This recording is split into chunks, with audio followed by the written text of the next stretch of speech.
Hello students, maths gym में है आप सबका स्वागत। और आज हम लेकर आए हैं 10th क्लास का मोस्ट इंपॉर्टेंट टॉपिक जो कि है क्वाड्रेटिक इक्वेशन। क्वाड्रेटिक इक्वेशंस के बारे में हम अपने पोलिनोमियल्स वाले चैप्टर्स में भी पढ़ चुके हैं। यहाँ पर हम पढ़ेंगे क्वाड्रेटिक इक्वेशंस के standard form, nature of the roots और डिफरेंट टाइप के क्वाड्रेटिक इक्वेशन से related questions and quadratic formula. ठीक है, सबसे पहले हम इसका स्टैंडर्ड फॉर्म देखते हैं। क्वाड्रेटिक इक्वेशन का स्टैंडर्ड फॉर्म होता है ax square plus bx plus c is equal to 0, जहां पे a किसी भी कंडीशन में 0 नहीं होना चाहिए। अगर a 0 हो गया तो ये क्वाड्रेटिक इक्वेशंस की फॉर्म नहीं होगी। दैट्स व्हाई a अगर 0 नहीं है तो ही ये आपका क्वाड्रेटिक इक्वेशंस बनता है। क्लियर है? इसके बाद इस पे वर्क करेंगे हम। अल्फा बीटा हम निकाल चुके हैं मिडिल स्प्लिट से सेकंड चैप्टर में, बट हमें वहां पे नेचर ऑफ रूट्स के बारे में नहीं पता था।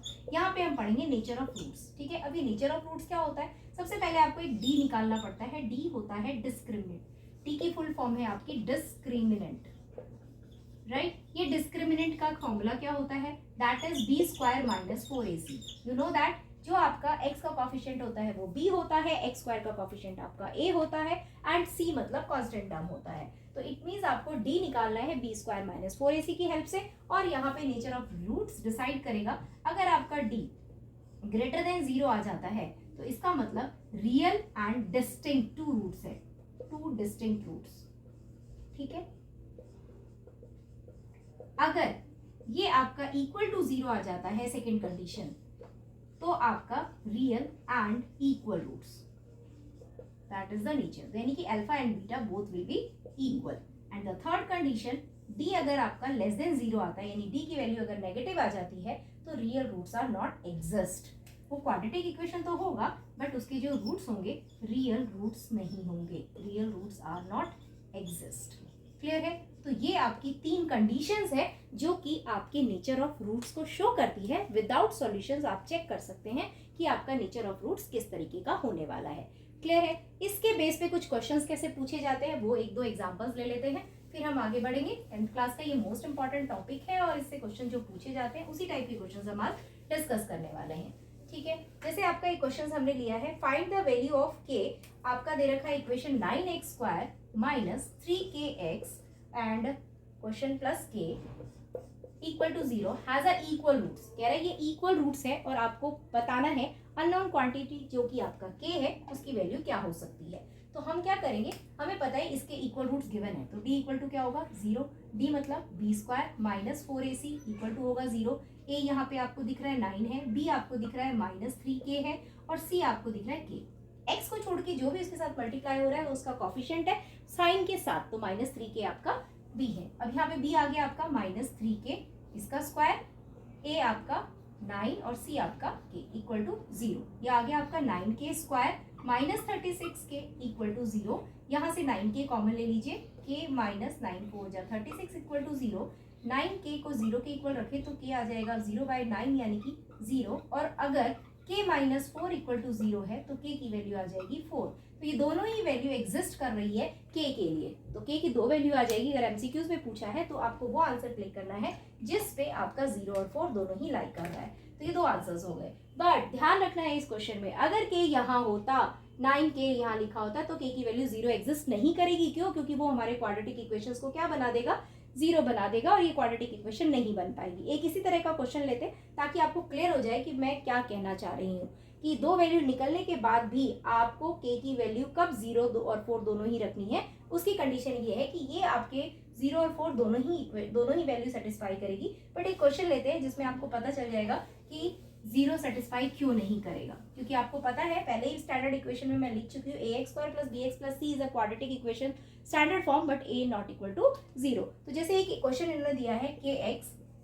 यहाँ लिया इन्होंने 3x minus 10 and plus 25 is equal to 0। इसके भी इक्वल रूट्स हैं, k की वैल्यू निकालनी है। तो सबसे पहले इसको क्वाड्रेटिक में बनाओ, क्योंकि क्वाड्रेटिक नहीं है, मल्टीप्लाई करेंगे ये क्वाड्रेटिक बन जाएगा 10kx and plus 25 equal to 0। What is the a here? a 3k है एंड b आपका माइनस 10k है और c आपका यहाँ पे 25 है। ठीक है, अब जरा हम क्या निकालेंगे, हमारे पास d गिवन है कि ये इक्वल रूट्स है, तो d क्या आने वाला है आपका 0। तो d आपका क्या होता है b स्क्वायर माइनस 4ac। ठीक, तो d की वैल्यू क्या है, यहाँ b की वैल्यू क्या है माइनस का 10k और 4a, a की वैल्यू है 3k और c की वैल्यू है 25 इक्वल टू 0। अब आपका आ गया ये 100k² माइनस 25 4 जा 100 100 3 जा 300k इज इक्वल टू 0। फिर वही 100k कॉमन, ये आ गया k माइनस 3 इक्वल टू 0। अब यहाँ पे भी आपके पास वही कंडीशन है, 100k इक्वल टू 0 यानी कि आपका आ गया 0 और k माइनस 3 इक्वल टू 0 यानी कि आ गया आपका 3। तो अब क्या ये दोनों वैल्यू इसको सेटिस्फाई करेगी? नहीं करेगी। क्यों करेगी भाई? यहाँ पे आप जैसे ही k को 0 बनाएंगे ये पूरा का पूरा 0 हो जाएगा, तो ये क्वाड्रेटिक इक्वेशन को कैसे सेटिस्फाई करेगा? आपकी क्वाड्रेटिक इक्वेशन को ये फिनिश कर रहा है, तो दैट्स वाई k की वैल्यू होने वाली है यहाँ पर 3। तो अगर एमसीक्यूज में क्वेश्चन आता है तो कंफ्यूज नहीं होना है, जो दो वैल्यू आप निकाल रहे हो आपको देखना है कि क्या वो हमारे इक्वेशंस पे इफेक्ट तो नहीं डाल रहा है। अगर 0 आ रहा है तो क्या हमारा यहाँ पे जो आपका फर्स्ट टर्म है वो 0 तो नहीं बना रहा है? अगर वो 0 है तो वो हमारी क्वाड्रेटिक इक्वेशन को खत्म कर रहा है, तो इट मीन्स आपका जो वैल्यू आने वाला है वो k की वैल्यू यहाँ पे 3 आने वाली है। तो इस तरीके से आपको क्वेश्चंस पे ध्यान रखना है। यस, क्वाड्रेटिक इक्वेशन से पूछे जाने वाला मोस्ट इंपॉर्टेंट क्वेश्चन जो कि काफ़ी चर्चा में है, हमारे ट्रेंडिंग में है, इस क्वेश्चन को करना ना भूले क्योंकि ये हमारा ट्रेंडिंग वाला क्वेश्चन है। इसे थोड़ा सा चेंज करके भी एग्जाम में आ सकता है, जैसे x की जगह 2x डाल दे, वो कुछ ऐसा, लेकिन क्वेश्चन इसी तरह का आता ही है। तो कैसे सॉल्व करेंगे? बहुत ईजी है। आपको क्या करना है, पहला स्टेप फॉलो करना है, x को एक तरफ शिफ्ट कर लीजिए, जहाँ पे x की साइड आपको दिख रही होगी कि यहाँ पे x है, इसकी फैमिली ये हो गई, ये फैमिली को बिल्कुल अलग कर दीजिए और अब करिए सॉल्व। अब ऐसे फ्रैक्शंस में आ गया क्वेश्चन, तो क्या करना पड़ेगा, लेना पड़ेगा आपको एलसीएम। जैसे ही आप एलसीएम लेंगे, नीचे वाले से डिवाइड, ऊपर वाले से मल्टीप्लाई, ये किया आपने, और अब आपका यहाँ पे भी एलसीएम आने वाला है, यहाँ पे आ जाएगा नीचे वाले से डिवाइड एंड ऊपर वाले से मल्टीप्लाई, p प्लस ए। अब देख लीजिए, जैसे ही आप बाहर माइनस है, साइन चेंज करेंगे, सारे नंबर्स के ना साइन चेंज हो जाने वाले हैं। ये आ गया आपके पास a plus B plus X into X, and दूसरी तरफ a प्लस बी लिख लेते हैं, b प्लस ए, कोई फर्क नहीं पड़ता है आगे पीछे, x और x कट गया। अब आपके पास यहाँ पे जो माइनस है मैंने कॉमन ले लिया, तो ये भी पॉजिटिव हो जाएगा, a प्लस बी, इसको मल्टीप्लाई करेंगे नेक्स्ट स्टेप पे, a plus B plus X into X, और यहाँ पे है a प्लस बी और यहाँ पे है आपका a बी। ये देखिए कैंसिल हो जाएगा क्योंकि उधर जाएगा तो डिवाइड होगा और कट जाएगा। यहाँ बचा माइनस का 1 और इसको देखे तो 1, क्रॉस मल्टीप्लिकेशन कर लेंगे, ये मल्टीप्लाई हो जाएगा ax plus B X plus X square और दूसरी तरफ माइनस का ए बी, इसको भी इधर शिफ्ट कर दीजिए और स्टैंडर्ड फॉर्म में लिखिए, हाईएस्ट पावर को पहले लिखते हुए इसे हम अरेंज कर लेंगे। अब ये 4 हो गए, दो दो के पेयर बना लीजिए, x कॉमन x प्लस ए बच गया, यहाँ से b कॉमन x प्लस ए बच गया इक्वल टू 0। अब आपका आ गया x plus A into X plus B equal to 0, यानी कि x की वैल्यू x प्लस ए करेंगे तो x की वैल्यू माइनस है, और अगर x plus B equal to 0 है तो x की वैल्यू माइनस का b। तो that is the answer of this question. So easy है ना, कोई टफ तो नहीं था, बस आपको ध्यान रखना है, आपको x को दूसरी तरफ शिफ्ट करना है, देन आपको एलसीएम लेना है। स्टार्टिंग में एलसीएम लेने की कोशिश ना करें, थोड़ा सा टिपिकल हो जाएगा, इस तरीके से करेंगे तो बहुत क्वेश्चन ज़्यादा ईजी होगा। ठीक है, तो इस तरीके से करें, बहुत ईजिली आपका क्वेश्चन खत्म हो जाने वाला है। ठीक है, एक नेक्स्ट क्वेश्चन और लेते हैं जो कि आपका वो है आपका question root 2x plus 9 plus x is equal to 13। इस क्वेश्चन में कोई ज़्यादा बड़ा प्रॉब्लम नहीं है, बट हाँ स्टूडेंट्स क्या करते हैं, जैसे ही रूट देखते हैं स्क्वायरिंग करना स्टार्ट कर देते हैं। अरे स्क्वायरिंग से पहले सोचो तो सही, स्क्वायरिंग करोगे तो जब तक स्क्वायर रूट खत्म नहीं होगा तब तक आपका पर्पस सॉल्व नहीं होगा। तो स्क्वायर रूट करने से, स्क्वायरिंग करने से पहले आप ध्यान रखिए कि रूट वाले नंबर को एक तरफ और बिना रूट वालों को एक तरफ शिफ्ट कर लीजिए। आप करिए स्क्वायरिंग, कोई दिक्कत ही नहीं है, स्क्वायरिंग करेंगे क्वेश्चन आपका सॉल्व हो जाएगा। ये आ गया आपका 13 माइनस एक्स का होल स्क्वायर। अब खोलिए, जैसे स्क्वायर रूट पे स्क्वायरिंग चढ़ा आपका खत्म, स्क्वायर रूट, और ये आपका formula a square plus b square minus का 2ab। आइडेंटिटी होनी चाहिए आपकी लर्न, तभी आपका क्वेश्चन होगा इजी। 13 का स्क्वायर 169 और ये x स्क्वायर माइनस का 26x। शिफ्ट करो सबको दूसरी तरफ, x square minus 26x minus 2x 169 minus 9, यहाँ पे आपका बचा 0। अब हम क्या करेंगे, लेते हैं दूसरा मार्कर, हो गया आपका equation ready, X square minus 28x and minus 160 plus 160 is equal to 0। Factorise हो रहा है इजीली, 28 के फैक्टर जो कि आपका मल्टीप्लाई करके 160 लेकर आता है, प्लस का वो है 20 और 8, 160 equal to 0। X common, X minus 20 minus 8 common, X minus 20, right, X minus 20 and X minus 8। From this x आ गया आपका 20 और x आ जाएगा आपका 8, ये दो वैल्यू आ गई। तो सो इजी, इसलिए स्क्वायर वाले क्वेश्चंस में घबराने की जरूरत नहीं है जब स्क्वायर रूट है। तो सबसे पहले आपको क्या करना है, जो स्क्वायर रूट है उसको एक तरफ शिफ्ट करना है, बिना स्क्वायर वाले नंबर को एक तरफ शिफ्ट करना है, और उसके बाद उस पर कर दीजिए स्क्वायरिंग अप्लाई, आपके पास क्वाड्रेटिक इक्वेशन रेडी हो जाएगा। देन मिडिल स्प्लिट या क्वाड्रेटिक फार्मूला, क्वाड्रेटिक फार्मूला क्या होता है वो इसके बाद अब आपको हम डिस्कस करके बता देते हैं। अल्फा और बीटा अगर आपको मिडिल स्प्लिट नहीं करना आता है तो आप किस तरीके से उसे निकालेंगे, ठीक है। तो चलिए अब हम क्वाड्रेटिक फार्मूला देख लेते हैं, क्योंकि अभी तक मैंने जो क्वेश्चन किए सब में मैंने मिडिल स्प्लिट किया। अब हम ले लेते हैं क्वाड्रेटिक फार्मूला। अगर आपका मिडिल स्प्लिट नहीं होता है, अगर होता भी है और आप क्वाड्रेटिक फार्मूले से करना चाहते हैं तो उसका फार्मूला है -b + √d अपॉन में 2a। और बीटा का क्वाड निकालने का तरीका क्या हो जाएगा, रूट किसी का भी निकालते हैं तो पॉजिटिव, जैसे 36 है उसका स्क्वायर रूट 6 भी होता है और -6 भी होता है। तो सेम हियर, जब आपको बीटा लेना है यहाँ साइन चेंज कर दीजिए, √-√d अपॉन में 2a। और a b और d का फॉर्मूला आपको पता ही है, d का फॉर्मूला आपको पहले ही मैं बता चुकी हूँ, b² - 4ac होता है। तो that is the quadratic formula. इससे भी हम अपने अल्फा और बीटा यानी कि अपने रूट्स को फाइंड आउट कर सकते हैं, ठीक है। अब क्वाड्रेटिक इक्वेशंस का मैंने जो 2 क्वेश्चन डिस्कस करना था वो कर दिया, क्वाड्रेटिक फॉर्मूला डिस्कस कर दिया, नेचर ऑफ रूट डिस्कस कर दिया। अब एक मोस्ट इंपॉर्टेंट क्वेश्चन और भी लेते हैं, उसके बाद हम करेंगे आपके साथ वर्ड प्रॉब्लम के बारे में बात, की किस तरह के वर्ड प्रॉब्लम आते हैं, जिसे हम नेक्स्ट क्लास में करेंगे डिस्कस, ठीक है। एक क्वेश्चन ले रही हूँ मैं, बड़ा ही इंपॉर्टेंट क्वेश्चन है। 3 × 2x 3x - 1 अपॉन में 2x + 3। ये क्वेश्चन मैं प्रीवियस ईयर क्वेश्चन पेपर से ले रही हूँ, जो काफ़ी बार आ चुके हैं एग्जाम में, PYQ, राइट। तो इसलिए ये इम्पॉर्टेंट है ताकि आप कर लें।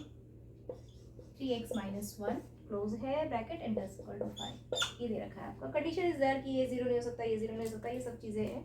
हमें x की वैल्यू निकालनी है, कैसे निकालें, ठीक है। अगर हमने इसको मल्टीप्लाई किया फिर एलसीएम लिया तो देखने में ही भयानक लग रहा है, तो सॉल्व करने में कितना भयानक होगा। तो बेटर क्या है, थोड़ा सा ध्यान से देखिए कि आपको क्या लग रहा है कि ये और ये एक दूसरे के रेसिप्रोकल है। यहाँ का डिनोमिनेटर इसका न्यूमरेटर, इसका डिनोमिनेटर इसका डिनोमिनेटर, इट मीन्स ये एक दूसरे के रेसिप्रोकल है। तो थोड़ा सा हम क्या कर सकते हैं, इस पर वर्क क्या करेंगे, लेट कर लेंगे 3x - 1 एंड 2x + 3 = y। अगर ये y है तो ऑब्वियसली 1/y होगा, राइट। अब रखिए 3 इसकी जगह रख दीजिए x इस ब्रैकेट की जगह, और इसकी जगह y, और इसकी जगह रख दीजिए 2 × 1/y = 5। क्लियर।